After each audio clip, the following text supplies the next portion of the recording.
This is the London Fintech Podcast, brought to you by your host, Mike Ballerman, bridging the worlds of suits and t-shirts, of finance and technology, bringing you insights, stories, and inspiration from the golden age of opportunity and innovation happening in London right now.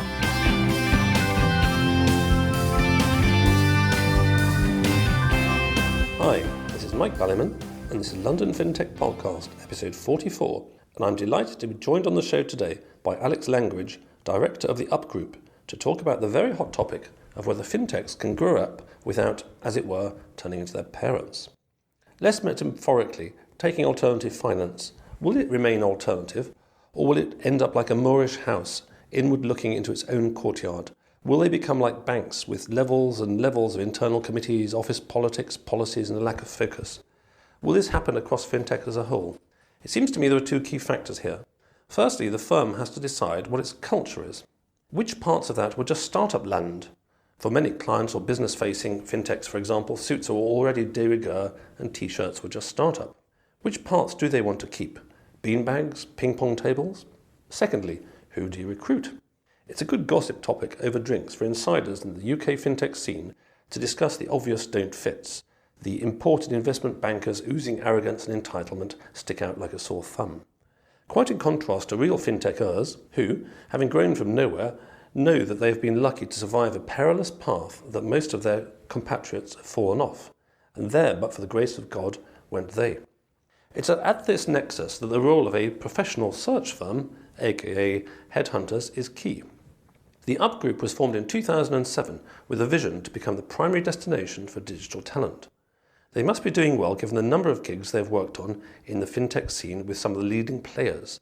For example, Zopa, Market Invoice, World Remit and Cantox, just to mention four that have been on the podcast already. I'm delighted to be joined by someone who has placed key hires into fintech land and faces these challenges daily. So let's dive into the topic of can you grow up without growing old? Plenty to talk about, so let's get on with the show. Hi Alex, thanks for joining me today. Mike, thanks for coming up here to Millbank Tower to share one of the finest views of London and, more importantly, to chew the cud on what talent in fintech does and doesn't mean. Indeed, and thank you for inviting me on a sunny day, and I think it's the tallest view of London I've got from the furthest west, as it were, and wherever I view London from high towers, having spent a lot of my life in them, I'm always amazed by how much the Thames does bend up and down. Now, we were talking about bending rivers. We were talking about China before, and China is certainly doing a lot in alternative finance and fintech, and a lot of those have got sort of multi-billion-dollar frauds, or a lot of them. Some of them have got multi-billion-dollar frauds, and it's all very exciting. And you were telling me that you were an expert on Anglo-Chinese relations yourself. Yes, married a Chinese lady a number of years ago now. I soon found out in my cultural integration into Chinese culture that you should never just assume that a porcelain figurine is merely that. Actually, these things are actually quite sacred to people such as mother-in-laws, and having placed the ironing board slightly too near to the Kuan Yin, the goddess of mercy, actually that was almost about to start the Fourth Anglo-Chinese War. Oh dear. Well, I know a little bit about the Chinese stuff myself, because in my alternative incarnation, I'm a Qigong instructor, and my Qigong teacher was also a proper feng shui consultant, not one of these sort of Westerners that says get a goldfish and a mirror. And indeed, China is a very different culture, and it's not just different in the way that people think of it as different. I mean, India is different from us, but India is still Indo-Aryan. So if you look at Indian philosophy, for example, they have a pretty similar approach to the West in terms of it's very linguistic, albeit they've got the concept of emptiness. Once you go north of the Himalayas, then Chinese philosophy, by and large, or in general, is always rather existential and expressed in poetic terms. So, for example, the Tao Te Ching, which we'll know as the primary text of philosophical Taoism, is extremely poetical and includes a bunch of characters which are only ever seen once in that. So it's impossible to have the definitive translation of the Tao Te Ching, which has kept publishers going for a long time. So it's very different. Yes, well, I have to say that as exotic as your experiences have been, that's probably what many of my former colleagues were looking on me back in 2009 when I started banging the drum for fintech. Something far away and obscure. Absolutely, real frontier land back in the days of partners turning around to me and saying, "Finn, what the hell, what, Alex? What are you doing?" And since then, I've bubbled along, with it, been, riding the wave of hype, which has come through London, but fortunately, and according to many of my clients, actually adding some real value to some maturing and professionalizing firms. And isn't it nice in this sauna of hype that we've had over the last year, as many people have discovered what fintech is and isn't, that there are people out there who are genuinely following, tracking, taking this extremely seriously and getting to know these clients from the inside. Yes, I mean, in terms of what fintech is, I think we're slowly narrowing down. I mean, fintech last year got into a very airy cappuccino. I was talking to somebody about this morning over a very still coffee. And now some of the bubbles are actually bursting in terms of perceptions and hype and frankly just bullshit. And I don't think yet we're getting anywhere near a macchiato, which is the sort of thing I always have in mind for this podcast. But I think we're getting nearer a latte. The sort of some of the bubbles are dropping out of the cappuccino. But I mean, just finishing off on your journey, you did what Oxford quaintly calls modern languages, and I'm all in favour of diversity, so it's nice occasionally to have someone from Oxford on the show. I think you were only the second after Giles, and clearly such a staid old university as that. People don't, in general, do many exciting things, but you did modern languages there, otherwise known as languages.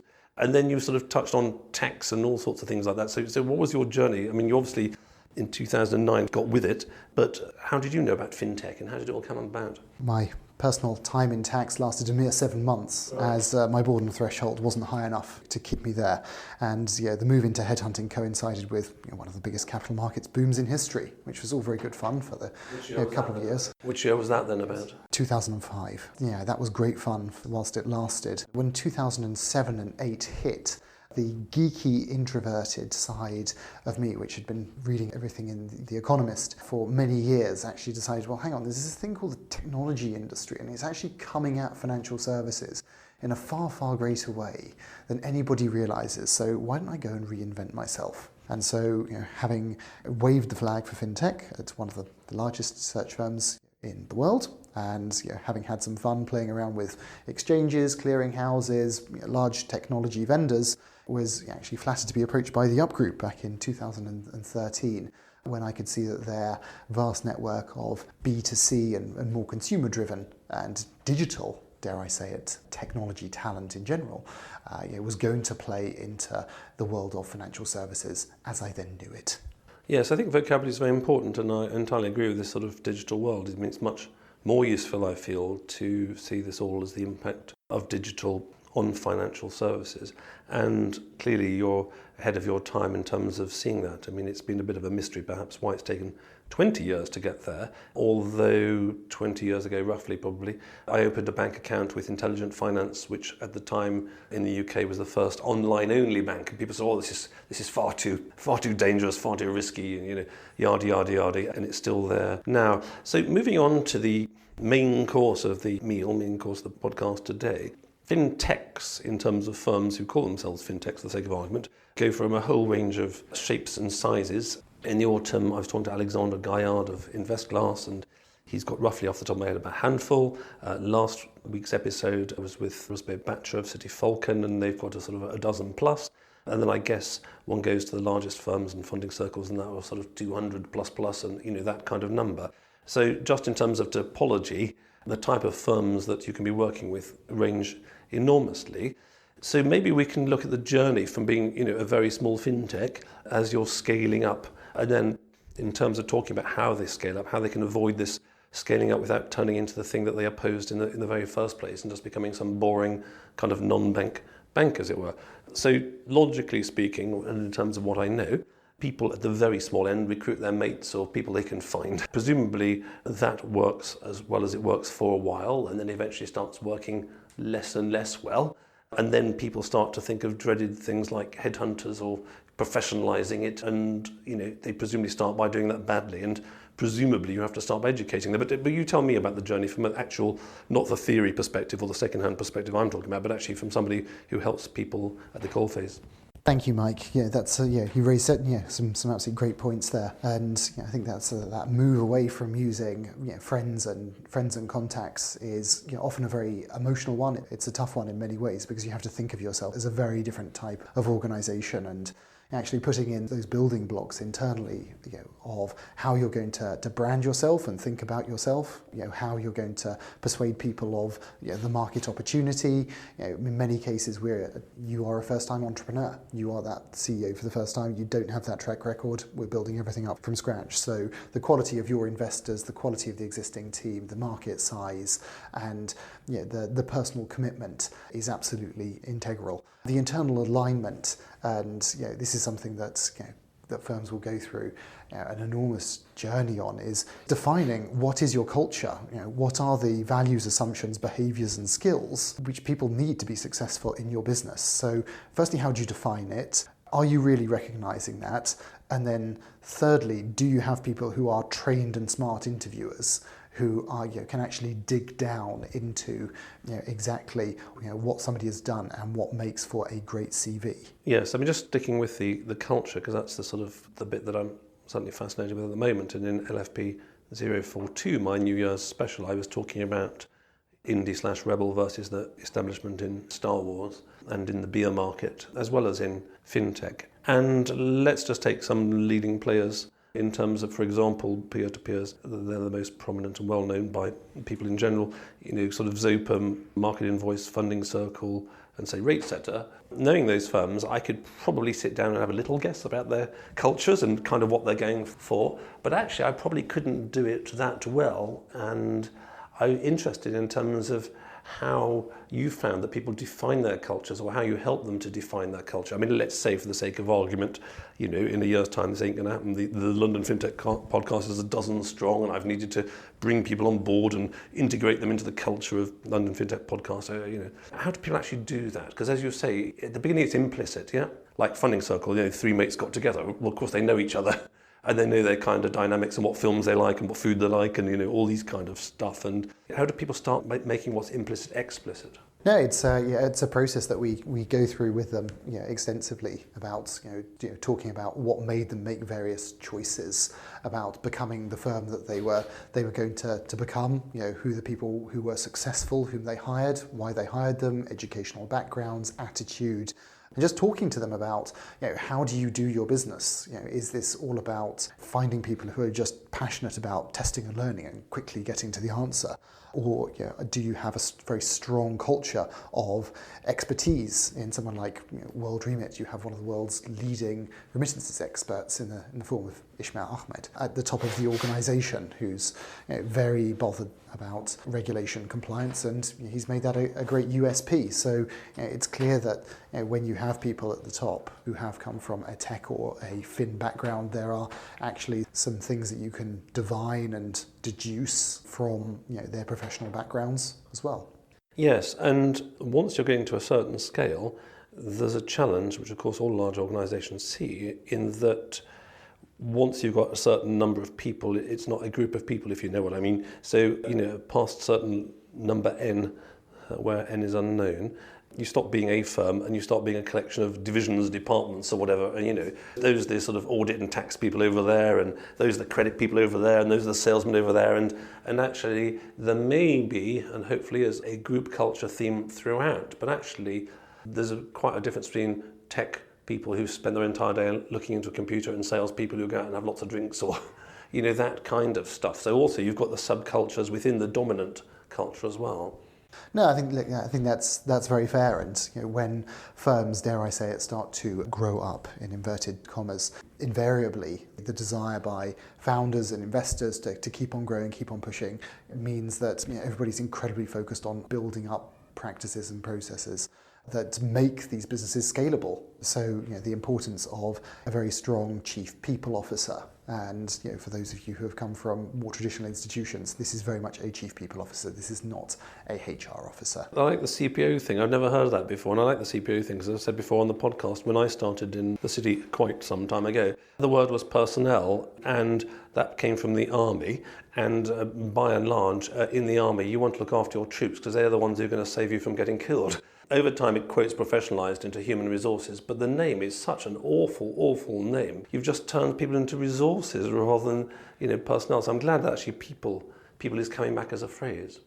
No, very much so. And I think we owe a lot to the influence of some pretty smart people and smart, thoughtful people leaders in the Valley who actually want far more of that Netflix-style culture in fintech. Yeah, the process of getting from sort of being a collection of mates where everybody's the CEO, i.e. the chief everything officer, Good one. into professionalisation is a fascinating and unique one for every firm. And there are common themes, however, because invariably we are called on to hire. The first big hire that makes a difference after somebody's received a nice splodge of Series A is either a CTO, a CMO, a CCO, maybe a CFO. And there are some very common themes in what we're asked to go out and find, and the realities of what those talent pools look like and where these people are going to come from. Yes, it's interesting actually, because one of the things that I hadn't particularly joined the dots with in my own mind, which I'm now thinking, given how you describe it, is that a fintech, a startup, starts with, as you say, chief everything officers and doing things, in going back to Chinese culture, doing things in a Taoist way, like water flowing around.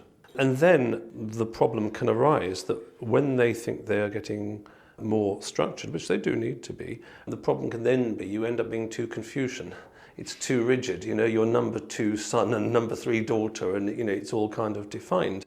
And apart from the CPO, which I quite like, one of the challenges is that things like CTOs, CMOs, CCOs, chief credit officers, these are phrases taken right out of the banking textbook. And before you know it, you start to take your culture, your firm, and you start to squash it into a very, very conventional organogram.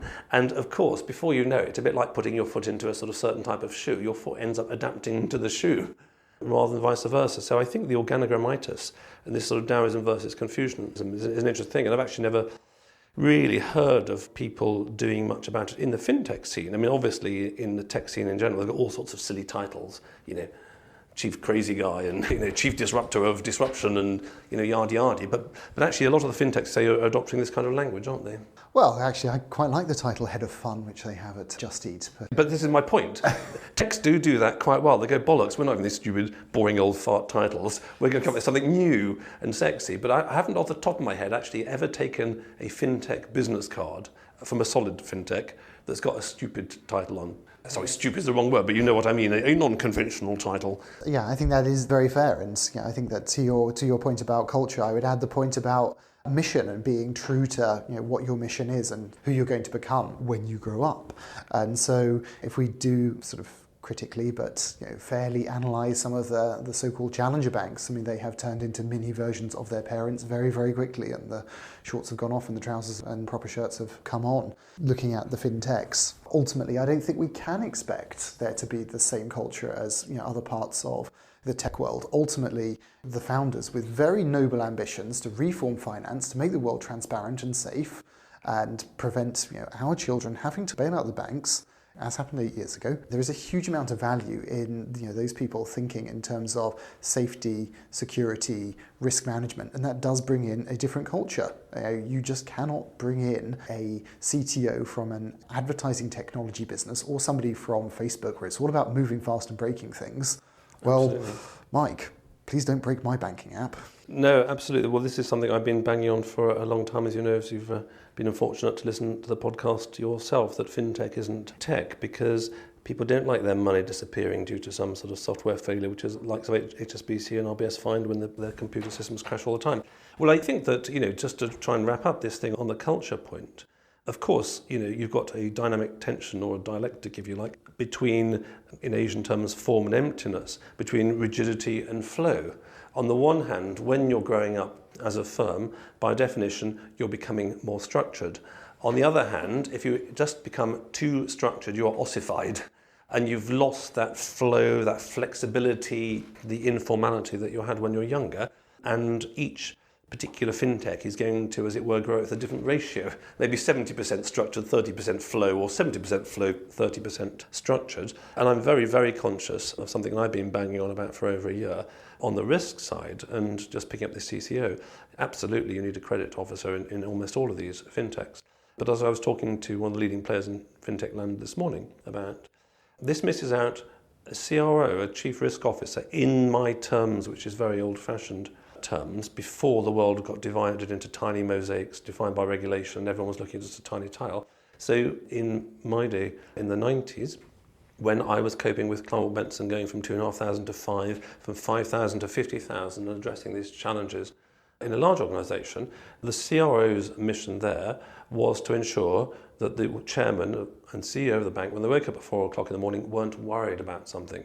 If they were, he would pick that up. Going back to the flexibility of agenda, now that's a very, very different role from the essential role, which is to make sure that a P2P, for example, only lends to quotes good credits, and that's somewhat missed. So we discussed the culture, we discussed the organogram kind of thing, and then one of the other things that presumably you must spend your time doing is that, as in most cases where people haven't used agents before, whether they're estate agents, lawyers or search firms, one of your first tasks is to educate them as to how to use the agents successfully. So I come to you and say, oh Alex, I hear you're something in fintech land and I want someone for my show and I want a good person, And as you've explained, you helped me define what it is that I mean by good.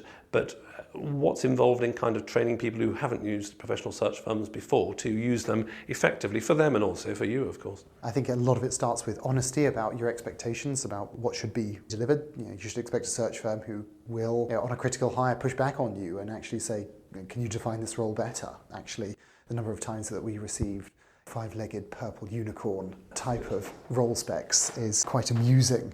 And so it's far better to have that frank conversation up front. Expect the agent, as you charmingly put it, to come up with a very, very clear set of processes whereby they're going to deliver you with the right candidates to show that they've done their due diligence with referencing, with report taking, with really thorough interviewing. And conversely, you should expect them to ask of you that you would have thoroughly thought through your interviewing process and you would be thinking of the candidate experience at all times. And what's going to differentiate you in this white-hot talent hiring market to anybody else is the amount of time that you are prepared as founders with them. And when it comes to the end of the process, on your alignment with the investors and what the investors think of you and how the investors are going to be selling exactly the same story as yourself. And putting this all together, that does create a very differentiated talent acquisition model. No, absolutely. That's very eloquently and clearly explained. And hearing you say that, I just sort of think that people who haven't used this kind of process before perhaps don't appreciate enough how much basically quotes free consultancy, unquotes, comes from the like of a search firm in terms of helping the firm, whether it's a tech or fintech or any other firm, actually get their whole act together and do the whole thing professionally. Let's say that a firm ends up interviewing half a dozen or 10 people. Actually, that is a marketing opportunity to each of them. It's only going to take one of them, but it doesn't want to take one and upset the other 9 by having treated them poorly or unprofessionally. You never know what goes around and comes around. And one of the challenges in terms of professionalising markets that have been illiquid, so we should say that fintech recruitment has been an illiquid market, a small number of transactions historically, and it's now growing, is that it's quite hard to define a price in illiquid markets. Once you're trying to recruit, shall we say, a junior FX trader for Citigroup, it's a well-known market, there's lots of them, and you can say, actually, we've surveyed 1 million salaries and the average salary is this and bonus is that and da-da-da-da-da.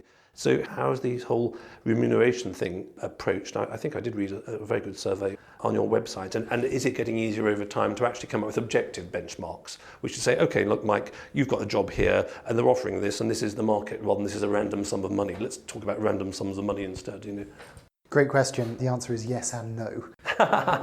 Like all great questions, the answer is always yes and no. So yes, in terms of the maturation of this ecosystem, salaries, compensation levels are becoming better and better known. And to your point about benchmarking, it's very important that you should think of yourselves not just in terms of what other fintechs are paying, but what the rest of the digital economy is paying for these people and what people in the banks are being paid for the specialist technical banking skill sets. The answer is no, because we are well aware that given we're creating some category leaders in London for global fintech, for which, despite all the hype, we should all be very proud of. that people at the very top and the 3 best people in the market at the best known brands are the ones we are always asked to find, are seeing massive inflationary pressures on their packages. So for a Series A business to actually pay that person's salary plus a bonus and the stock options is going to be unrealistic. So your compensation has to be tied up very quickly with a whole discussion about what you're hiring for. If you've only got a C-grade budget, don't expect your search firm to hire you an A-grade player. Think about where you can compromise. Think about what the role really needs. And so at the very top end, expect to be shocked. Yes. Well, that seems quite a good summary. And again, that's part of the whole transition process of organisations, which is that the people that start it with a sense of adventure and a love of it, And I know more than one CEO who's not paying himself to get beyond whatever the next gap they need to get beyond. And that's a great difference from when you're hiring someone from the FSA to sort of sit there ticking boxes on the regulatory compliance and all that kind of stuff. They're not necessarily there for the love and passion of changing the world's approach to foreign exchange. They're there to actually make sure the regulator's happy and tick the boxes, or the same in audit, or all of those kind of roles. So just wrapping up this main course on hiring and culture and all this kind of stuff. Obviously, fintech is a relatively limited market, so if you want to recruit someone into your fintech from another fintech, that's a fairly small pool. So by and large, recruitment tends to come either from other techs or other firms completely, or other digitals, or more recently, as I mentioned sarcastically in the introduction, from investment banks. So how do you go about approaching sort of lateral talent, or whatever the phrase might be? So lateral talent is in fact the main talent pool for many of these fintechs. And so when a best-in-class B2B FX player such as Cantox wants to go to the market and actually professionalize its entire sales and marketing organization, actually going to the historic FX brokerage world is very unlikely to be the answer. In fact, I know it wasn't for them. We did a Europe-wide search, trying to find somebody from a software as a service background where they had seen that entire customer journey. And so somebody who has been through that process, we actually found an outstanding candidate who had been through that process of being in several SaaS startups, being acquired by larger businesses, having seen blue chip best practice culture and ways of processes and ways of doing things, at the same time still had that drive and desire to work in somewhere small and make his mark. That type of lateral talent is actually rare but exceptionally valuable for fintechs. Absolutely, I can see that. And again, in terms of what fintechs can take away from this, listening to you, Alex, they get a good sense of actually that, like most icebergs, most of it's below the water in terms of what makes a good search firm. Moving on to Upgroup per se, I say you've been very successful, and just in terms of asking around the fintech scene as a whole, I mentioned P2P and AltFis as examples, but actually this applies fintech-wise. There are very few players, and your reputation, it's judged by the client list that you mentioned earlier, a subset of the client list, is extremely good. So where's Upgroup going from now? For the Upgroup, we would see digital transformation and digital growth as being very much two different sides of the same coin. So we're as proud, this may be a heresy for many of your listeners, Mike. My listeners like heresies. If they don't like heresies, they turn over to another podcast fairly soon. Good, you can burn me at the stake later. So we are very proud to have worked for Credit Suisse Private Bank and for Aviva and Travelex on their digital transformations, people who are at the forefront. And I think it's great to be part of an economy which is actually just making things better for the consumer at the end of the day. No matter, some fintechs will fail, some will succeed, but what is really, really important is they are putting such pressure on the incumbent players that the banks have shown no sign of pulling back from their investments in fintech. And so, for us to actually be part of placing the right talent in the right organisation at its life stage is incredibly fulfilling. So like all agents, you always quite like more business. So whether you're an estate agent, a solicitor or a search firm, you quite like people calling you with mandates. And I think that people can work out that themselves. On the candidate side, because at one level, whatever we're doing, we're all potential candidates for our next role and the next call.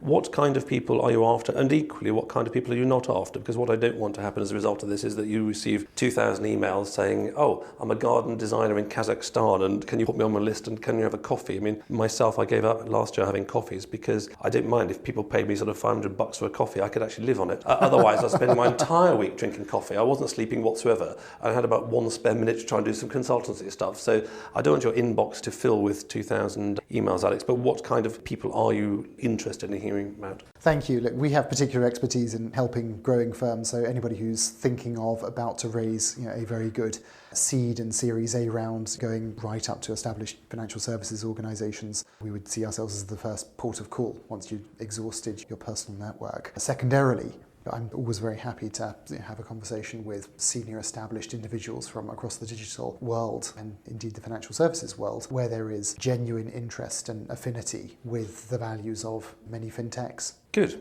So thank you for that. The time has gone by very fast as always, and that's really very clear. And from my experience putting things into the agency context, a good lawyer can really help out your business and a bad lawyer can be causing holes in the ship. And the same thing applies in the search firms. And there's nothing more intimate than finding a new partner for yourself or new partners and people in your business. And it's something that people really need to do extremely well. And as I mentioned before, without mentioning names, I was sitting next to a very senior chap at breakfast this morning who recommended the Up Group highly. So clearly what you guys are doing is working out very well, and I hope that continues long into the future. We like to think so. We're never complacent, and we will continue to dedicate ourselves to this space. Great. Thanks so much. Thank you, Mike.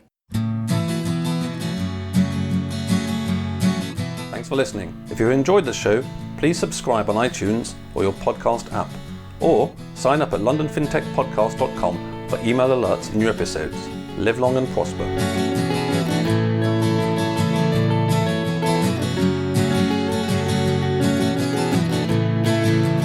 We could sit in a bender all day, watching the firelight dance, watching the firelight dance. We could walk in the mountains before dawn, watching a happy moonrise, watching a happy moonrise.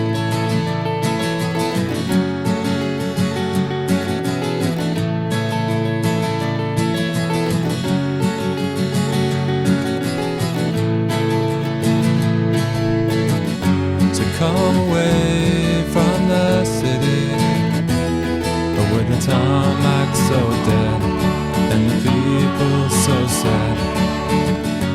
Come away from the city, with the faces so grey, with the pain of the everyday.